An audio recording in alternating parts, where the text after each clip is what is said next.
물기가 많은 화장실에서는 언제든 미끄러짐 사고가 발생할 수 있습니다. 화장실의 단단한 타일 위로 넘어지면서 신체 부위가 골절되는 경우도 많고 머리를 부딪히면 아주 큰 부상으로 이어질 수도 있다는 점은 다들 잘 아실 겁니다. 오늘은 화장실 미끄러짐 사고로 척추 압박골절 진단을 받은 위임자의 보상 과정에 대해 알려드리겠습니다. 구독, 좋아요, 알람 설정 부탁드릴게요. 척추 압박골절 보상 과정에 있었던 난점들과 그 처리 결과에 대해 이야기하기에 앞서 요추 2번 압박골절에 대한 간략한 설명부터 드리겠습니다. 목뼈에서부터 꼬리뼈까지 길게 척추뼈가 이어져 있고 이들은 총 26개의 반듯한 모양의 일정한 간격을 유지하며 척추 기둥을 구성하고 있습니다. 척추뼈는 역학적으로 부위를 분류하면 앞기둥을 전주라 부르고 중간기둥을 중주, D기둥을 후주로 나눌 수 있습니다. 낙상사고로 엉덩방아를 찍을 때 척추체에 수직으로 작용하는 강력한 충격에 의해 척추뼈 일부에 골절이 생긴다면 이를 척추뼈 골절이라고 표현하겠지만 압박골절은 그 골절 중에서도 부러지거나 금이 가는 것이 아닌 압력에 의해 앞부분인 전주가 납작하게 찌그러진 형태로 변형이 온 상태를 의미합니다. 즉 척추 압박골절, 그중 요추 2번은 5개의 허리뼈 중 두 번째 요추가 압박된 상태인 것인데 다른 신체 부위의 일반적인 골절은 부목을 대고 고정을 하거나 금속판을 삽입하는 수술을 통해 골절을 유압시키지만 압박골절은 그 방식이 조금 다릅니다. 우선은 아무리 치료를 잘 받는다고 하더라도 수술하지 않고서는 한번 납작하게 변형이 온 척추뼈가 다시 온전한 상태로 부풀어 오르진 않는다는 점이 가장 큰 차이점이며 수술적 치료법도 척추체 내에 간을 삽입하고 그를 통해 풍선을 삽입 후 강한 공기압으로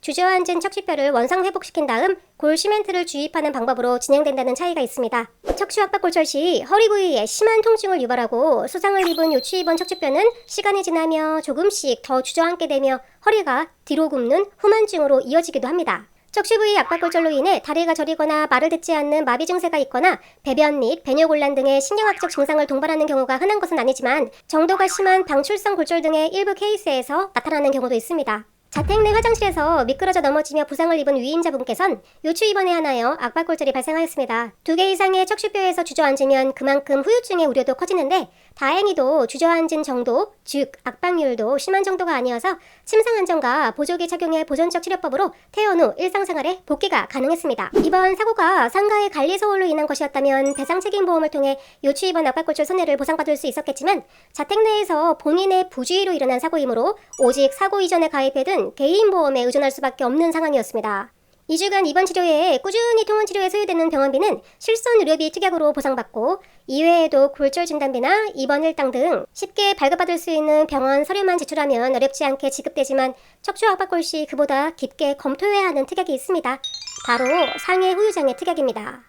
사고로 우리 몸에 남은 후유장애에 대해 약관에서 정해놓은 기준에 부합할 경우 미리 정해놓은 금액을 보상하겠다는 특약인데 앞서 언급한 특약들과는 다르게 보험금 액수가 큰 탓에 보험회사에서도 심사가 까다롭고 무엇보다 후유장애란 것이 미래의 상태를 예측하는 것이므로 의사들도 견해의 차이를 보이는 경우가 많습니다. 그 외에도 골밀도 검사 결과로 골절 위험 인자가 확인되면 그만큼 보험회사도 적극적으로 지급을 거절하기 위한 노력을 합니다. 요추 2번 압박골절 위임자분도 중년의 여성이었고 검사 수치상 골감소증이 확인되었습니다.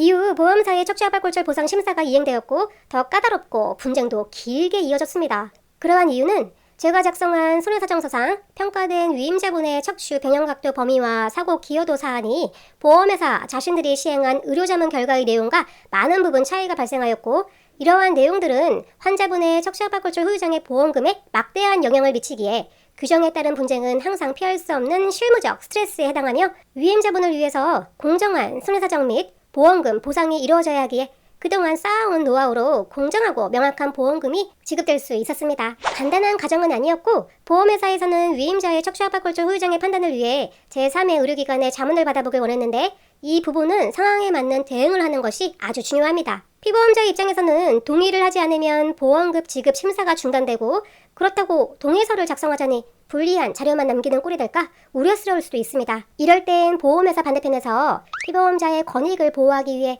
손해사정업을 수행하는 전문가와 상담을 받아보시고 적절한 대응법에 대해 충분히 고민해 보실 것을 권해드립니다.